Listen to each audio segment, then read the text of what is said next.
Good morning, Longfellow families. I just wanted to take a moment and introduce myself. My name is Laura Conwell, and I am the new Longfellow principal this year. I am so excited to be part of the Longfellow community and to meet you all.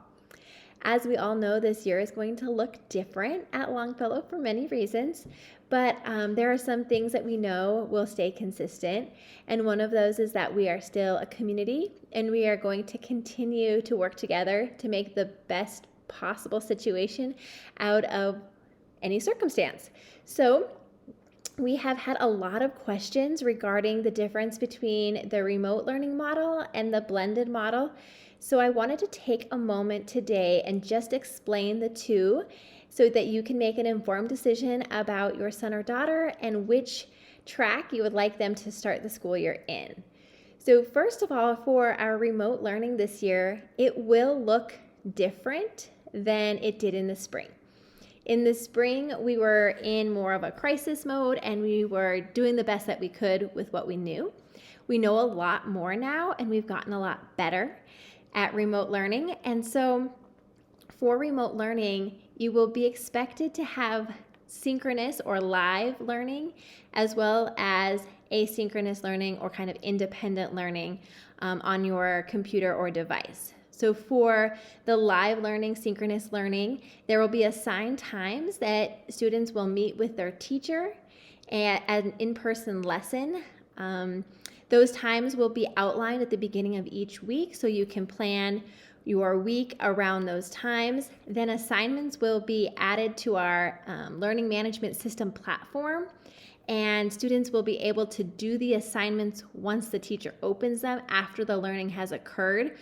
So it will be different in that it'll be more paced out. So we can ensure that the student listens to the video or is in the live lesson prior to doing the work. There will be more of an expectation of time that the student is on their device. So for K2, that expectation will be students will be on their device for 2 to 4 hours per day. During that time, there'll be several breaks. They may be half an hour slots where a teacher is meeting directly with your child or small groups or as a whole group. Then some of that time will be used for the asynchronous learning where students are doing independent practice, are working through different apps, things like that. There will also be a paper pencil component for our K2 students. So teachers will give students a workbook and then they may watch a video or be part of the live lesson with the teacher and then complete the workbook pages. And so we can work on those fine motor skills and that they have a break from their devices. For our 3-5 students, there will be a higher expectation. Students will be on their computers for 3 to 5 hours per day with several breaks built in. The plan will be sent out on Monday and students can expect several synchronous meeting times throughout the day and throughout the week. So those live lessons and live interactions with their teachers. During this remote learning, students will be all kind of in their own school with an administrator, Kale from Sacagawea Middle School, and he is in charge of the remote learning component. And then each student will have a teacher from anywhere in the district. And so there'll be a few second grade teachers from around the district and a few first grade teachers from around the district. So they're not guaranteed to have a teacher from Longfellow, but we will ensure that they're going to learn the same exact standards that they would learn at Longfellow so that if we transition back in and they decide they want to come back into a blended model or we get to a cohort model, there won't be any learning gaps and it will be a smooth transition back into the classroom. With that, if you do remote learning for the entire year, you are still guaranteed a spot at Longfellow the next year. So it doesn't mean that then you may go to any school. You're always guaranteed that spot at Longfellow, unless of course you decide to enroll in a private school or homeschool for a year, then you wouldn't be guaranteed that spot at Longfellow. So that's a little bit about remote learning. You can expect your school day for remote learning to start at 8:15. There will be an 8:15 to 8:30 a.m. check-in. That's how we will do attendance. And you can expect that day to run till 3:30 with different times and different meetings throughout the school day.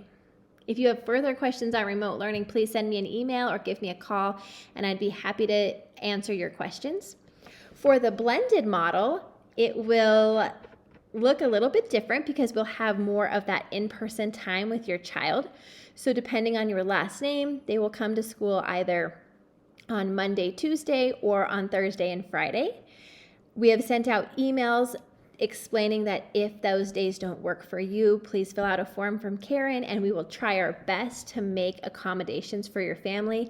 However, it's hard because we have to have very balanced classes and we want to make sure our classes are between 10 and 15 students, and so we can't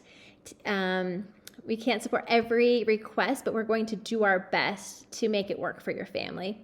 We understand that you want to keep kids together in their pods, and so we're going to work with you on that piece the best that we can. So your child would come to school for 2 days a week in person and be in the building. With that, we will have some different health protocol restrictions or health protocol that we'll go through. There'll be hand washing that occurs often. We will teach hand washing procedures to our students. As they enter the building, they will hand wash. As we change to every special, they will hand wash. As we go to lunch, come to recess, all of those, we have put in hand washing protocols for those transitions. We will also be adding hand washing stations throughout our building, and so there'll be several spots for hand washing.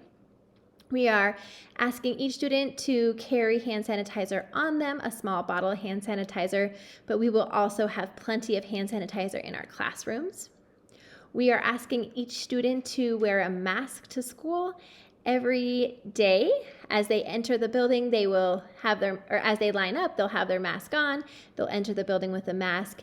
During the school day, we will take several mask breaks where we take students outside and give them a break from their mask and an opportunity to kind of get some fresh air. When they are playing outside, they will not need to wear their mask and they will be playing in their cohort or their small group of 10 from their class, and we have segregated our playground into different sections, and so we are trying to make sure they stay within that cohort of students. They will be able to go to specials. Our HE will be outside and they'll participate in health enhancement outside. We are working through music and all the logistics of music, but they will still be in music and in library. So you don't have to worry about that.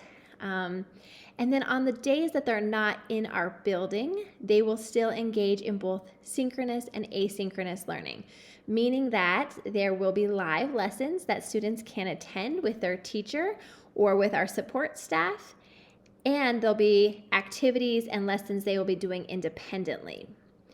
If there are live lessons that they are not able to attend at the time of the lesson, every lesson will be recorded and students can do it at a later time. We will send out those plans at the beginning of the week so students understand the expectations for their days at home doing remote learning, and then we will add the additional assignments as the days come and after the live lesson happens. With blended learning, we will have small intervention groups running on Wednesdays, and we will work over the first couple weeks of school to determine which students need those intervention groups and what times they will run the intervention groups at. We still will be running some social skills groups on Wednesday remotely for students as well. I think those are the majority of the questions we've had regarding remote learning versus blended learning. At any point, when we transition from one model of learning to another model of learning, students are able to change which model they've signed up for. So for an example, if you start the school year in remote learning and then we are transitioned into a cohort model, you are able to transition your child into a cohort model at that time or at this semester. We will also be having Our lunch will be all sack lunches that are individually wrapped for students. We are asking students to have water bottles that are labeled. We will not have any drinking fountains. We will just use our individual water bottles. We are asking that students wear a mask every day and then have 3 to 5 masks available per week, just so that we are making sure to have proper mask hygiene. We are looking into purchasing clear masks for students and classes. So if there are some accommodations that would help your child, please contact me and we can work through the logistics of each accommodation. We are happy to help and support you through this time. Give me a call, call Karen, email us, let us know how we can support you and your child through this change. Also, we will be having a sneak peek coming up. The LPIA will be organizing a Zoom question answer forum in the next coming couple of weeks, and we will have a kindergarten orientation in the next couple of weeks. So stay tuned, read your emails, and we will give you all of that information. Thank you and have a great weekend.